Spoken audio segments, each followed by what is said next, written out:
సంభవం నీకే సంభవం, ధర్మానికి నువ్వే రాజువై, న్యాయానికి నువ్వే మూర్తివై, అది నీకే సంభవం.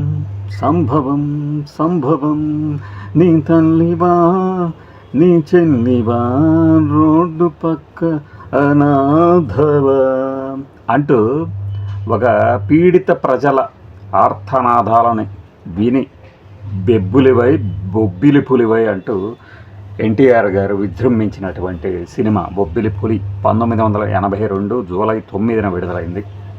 ఈ సినిమాకి ఎన్నేళ్ళు పూర్తయినా కూడా ముఖ్యంగా చట్టంలోని లొసుగుల్ని ప్రశ్నించే ఒక మేజర్ చక్రధరగా బొబ్బిలి పులిగా ఎన్టీఆర్ గారి పాత్ర అజరామరం అని చెప్పొచ్చు తెలుగు ప్రేక్షకులకి.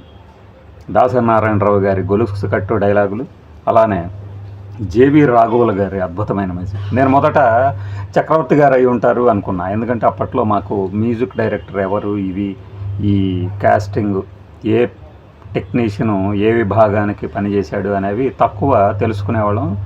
ఆ ఇంట్రెస్ట్ కూడా ఉండేది కాదు, కేవలం హీరో హీరోయిన్లు పాటలు సినిమా ఇదే. ఈ సినిమా గురించి ఈ మధ్యకాలంలో కొంతమంది రాస్తూ ఇదే ఆ తర్వాత కాలంలో భారతీయుడికి స్ఫూర్తి కీర్తి అనేది రాశారు, కానీ వాస్తవంగా ఇది కాదు, ఇది సర్దార్ పాపారాయుడు. ఎందుకంటే స్వాతంత్ర సమరయోధుడిగా తన పాత్ర తాను నిర్వర్తించి ఆ తర్వాత జైలు నుంచి బయటకు వచ్చిన తర్వాత జరుగుతున్నటువంటి ఈ అన్యాయాలను చూసి తిరగబడే పాత్ర అది సర్దార్ పాపారాయుడు. అది కాస్త కూస్తూ భారతీయుడికి దగ్గరగా ఉంటుంది. ఆ స్ఫూర్తి పొందాడా లేకపోతే ప్రతి ఒక్కళ్ళలో కలిగే భావజాలంతో అలా చేశారా అనేది పక్కన పెడితే, ఈ బొబ్బిలి పులికి సంబంధించి ఒక ఐకానిక్ స్టిల్స్ మీరు గుర్తొచ్చి ఉంటారు. ఒక తుపాకీ ఇలా పట్టుకొని ఆయన మెడ నిండా ఇలా వేసేసుకొని, అంటే కొంత కామెడీకి కూడా ఉంటుంది. అది మనకి బుల్లెట్లు మెడలో వేసుకొని ఒక్కొక్కటి తీసి పేల్చేంత టైం ఉండదు కదా అని, అది ఏంటి అనేది నాకు చాలా రోజులు అర్థం అవ్వాలి, మెడలో వేలాడుతుంది. బొబ్బిలి పులి పేరుతో తెలుగునాట డ్రామా కంపెనీల్లో ప్రతి వారికి అలాంటి వేషం ఒకటి వేసేవారు.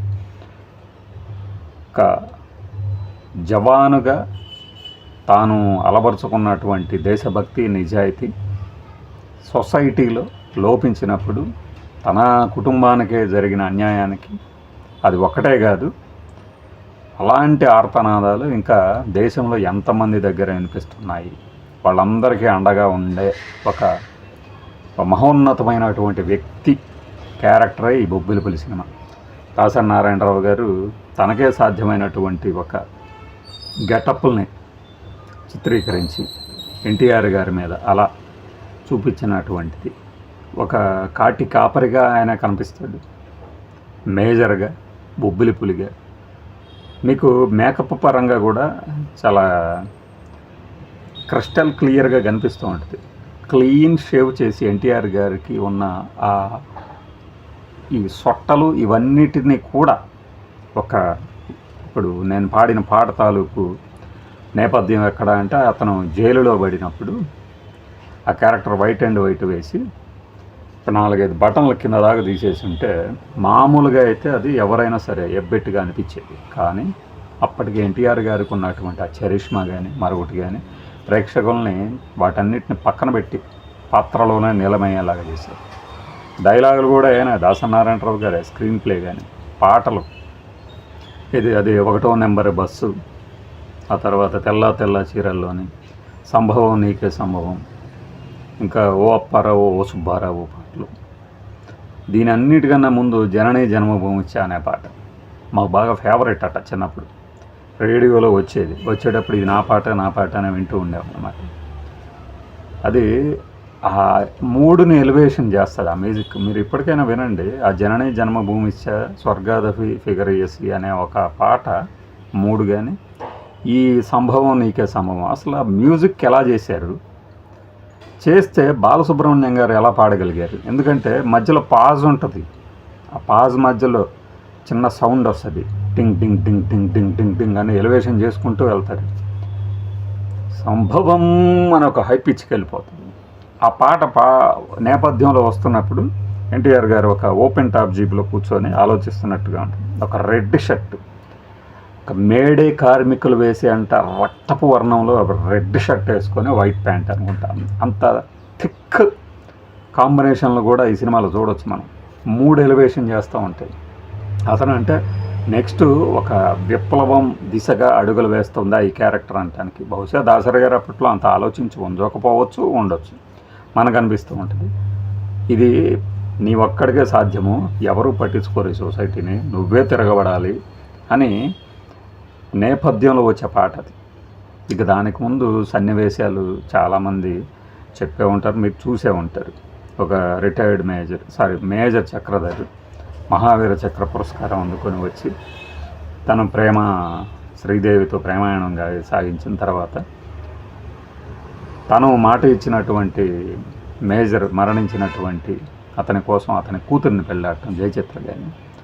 ఎవరినైతే మురళీమోహన్ గారితోనో వీరితోనో ప్రేమలో ఉన్నాడండి అలా పెళ్లి చేసుకున్న తర్వాత వారిని మర్డర్ చేయటము. జయచిత్ర గారిని ఎందుకు మరి దాసరి నారాయణరావు గారు బాగా ప్రోత్సహించేవాడు. బహుశా పొట్టేలు పున్నమ్మ సినిమా నుంచి అనుకుంటా. అయితే మనకి ఏంటి అంటే ఈ క్యారెక్టర్ని ఎవరినెవరిని ఎంచుకు చేసుకున్నారు అన్న తర్వాత ఎన్టీఆర్ గారి చుట్టూనే తిరుగుతుంది కథలో భాగంగా ఈ తన కుటుంబానికి అన్యాయం, తన చెల్లెల మీద దాడి చేయటం, తల్లిగారు చనిపోవటము, సొసైటీలో ఈ బ్లాక్ మాఫియా ఆగడాలు అరికట్టేందుకు తిరగబడితే అతని మీదనే నేరం నెట్టేసి జైల్లో పడేసిన సందర్భం. ఇది చూడటానికి మామూలుగా ఉంటుంది, కానీ అప్పట్లో ఇది ఒక పేట్రియాటిక్ మూవీనా అనేట్లు కూడా ఉంటుంది. ఎట్ ద సేమ్ టైం ఒక నక్సలైట్ క్యారెక్టర్ లాగా కూడా ఉంటుంది. ఈ మధ్య చూస్తున్నాం కొన్ని కేసులు. అట్లా చూసినప్పుడు ఎన్టీఆర్ గారు అంటే ఒక 250 సినిమాలు తీసినటువంటి హీరో ఇంకా కొత్తగా ప్రేక్షకులకి ఎలా కనపడాలి, ప్రేక్షకులకి ఒక స్ఫూర్తివంతమైన పాత్ర, వెకిలి పాత్రలు కాకుండా ఒక హుందాతనం, ఈ దేశానికి అవసరమైంది, ఈ సమాజానికి అవసరమైన క్యారెక్టర్గా ఒక హీరోని ఎలా చూపించాలి అనడానికి అప్పట్లో దర్శకులు ఎంత పరితపించేవాళ్ళు అనడానికి కూడా ఈ సినిమాని చూపించవచ్చు. అది ఆయన కోసమే తయారు చేశారని. అయితే కొండవీటి సింహం కానీ, నా దేశం కానీ, జస్టిస్ చౌదరి కానీ, ఈ 3 కూడా రీమేక్ సినిమాలు. సర్దార్ పాపరాయుడు, ఈ బొబ్బిలి పులి మాత్రం రీమేక్ కాదు, సొంతంగా తయారు చేసుకున్నారు దాసరి గారు. ఆ పరంగా గొప్పగా చెప్పొచ్చు. అంటే రీమేక్ సినిమాలు చేయటం తప్ప అని కాదు. రజత పథకమేమో కొండవీటి సింహం అయింది, నీతిపతి ఏమో జస్టిస్ చౌదరి అయింది, లావారిస్ ఏమో నాకు తెలిసి లావారిస్ ఏమో నా దేశం అయింది, అంతకుముందు జంజీర్ మగాడు. ఇట్లా ఎన్టీఆర్ గారి కెరీరు ఒక శిఖరం మీద ప్రయాణంగా సాగుతున్న సమయం. ఇక దీని తర్వాత ఇంకా మనము ఏం చేయగలము, రాజకీయాలకి వెళ్ళి ప్రజలకు సేవ చేయడం తప్పితే అనే ఆలోచనలకు దిశగా పురిగొల్పిన సినిమాలుగా వీటిని చెప్తారు. మొత్తం ఒక 15-19 సెంటర్లో డైరెక్ట్గా 100 రోజులు, ఇక మొత్తం కలిపితే ఒక 36-39 సెంటర్లో 100 రోజులు ఆడినట్లు దాఖలాలు. కలెక్షన్స్ విషయానికి వస్తే ఫస్ట్ వీక్లోనే 73 లక్షలు కలెక్ట్ చేసి అప్పటికి నెంబర్ 1 సినిమాగా నిలిచిందని చెప్తారు. ఆ తర్వాత కృష్ణ గారి సినిమాలు వచ్చినాయి, వాటిని బ్రేక్ చేసినాయి. రికార్డులు అనేవి ఎప్పటికప్పుడు బ్రేక్ అవుతూ ఉంటాయి కాబట్టి మొత్తంగా 3.5 crores to 5 crores కలెక్ట్ చేసింది బొబ్బిలి పులి అని చెప్తారు. కనకవర్షం కురిపించిన సినిమాలు అన్నమాట ఇవన్నీ ప్రొడ్యూసర్లకి. దీనికి ముందే వచ్చింది సినిమా జస్టిస్ చౌదరి అనుకుంటా, మరి 82లో. అది వచ్చిన 100 రోజులు 60 రోజుల లోపు ఈ సినిమా వచ్చేసింది, July 9, 1982. ఇది ఎన్టీఆర్ గారి నటన గురించి కానీ, అంటే ఆ ఎక్స్ప్రెషన్స్ అప్పట్లో క్లోజప్స్కి, అంటే మన క్యామ్ మూమెంట్లు కానీ టెక్నాలజీ అంతగా డెవలప్ కాలేదు కాబట్టి కొద్దిగా మనకి అంటే ఎదురుగా క్యారెక్టర్ ఉన్నప్పుడు కెమెరా వైపు చూడటం ఇవన్నీ ఏంటంటే మనకి అప్పటికి టెక్నాలజీ లేదు కాబట్టి అలాంటి సన్నివేశాలు ఉంటాయి. ఎన్టీఆర్ గారు పెళ్లి పెట్టుకొని వారంలో మీరు ఇప్పుడు ఎందుకు వెళ్ళాలి ఆర్మీకి, యుద్ధానికి రావాలి అంటే ఆయన చెప్తాడనమాట, పోనీ డాక్టర్ సర్టిఫికెట్ పంపిద్దామని శ్రీదేవి గారు అన్నప్పుడు ఎవరి కోసం, ఎవరిని మోసం చేయాలని అనే ఆయన తరహాలో డైలాగ్. పుష్పవల్లి గారు బాబుని వెళ్ళనివ్వమ్మా అనగానే ఇప్పుడు మనకు అనిపిస్తుంది ఎన్టీఆర్ గారి కన్నా ఆమె ఎంత పెద్ద చిన్న వయసు అయినా కూడా తల్లి క్యారెక్టర్.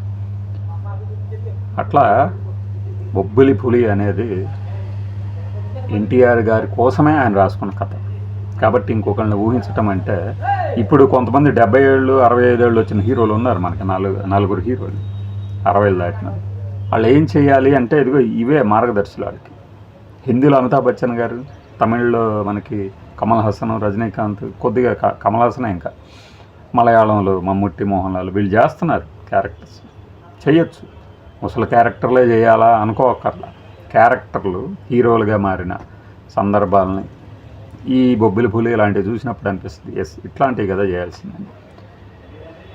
ఇది ఎందుకు అంటే ఇప్పుడు మనం 50 ఏళ్ళు 40 ఏళ్ళు ఇండస్ట్రీలో హిట్లుగా మిగిలి ఇప్పటి తరానికి తెలియనివి కొన్ని, అలానే పాత స్టార్ హీరోల సినిమాలు దశాబ్దాలు గడిచిన ప్రేక్షకులను ఎలా అలరిస్తున్నాయి అనే చెప్పే పరంపరలోనే దీని గురించి మాట్లాడుతున్నాం. ఇంకా ఎన్టీఆర్ గారి జూలైలో రిలీజ్ అయినటువంటి దేవాంతకుడు కానీ ఇంకొన్ని సినిమాల గురించి కూడా మనం మాట్లాడుకున్నాం.